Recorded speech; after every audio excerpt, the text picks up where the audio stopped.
Ассаламу алейкум, друзья. Лайфхак для таксистов, которые едут 12 часов за рулем, которые устают и говорят, часто ноги болят. Что нужно делать? Когда мы подъезжаем к пассажирам и некоторые сидят в телефоне, ковыряются, зачем это? Что мы делаем, когда нету пассажира? Не будем сидеть в машине, мы уходим с машины, пассажира нету и делаем 10 приседаний. И кровообращение пошло. И бывает, пассажиры опаздывают, еще задерживаются. Что мы делаем?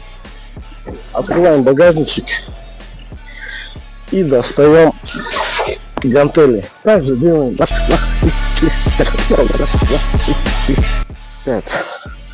И все.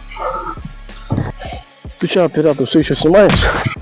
И оператор, братан, просыпайся. Ты что, что ли?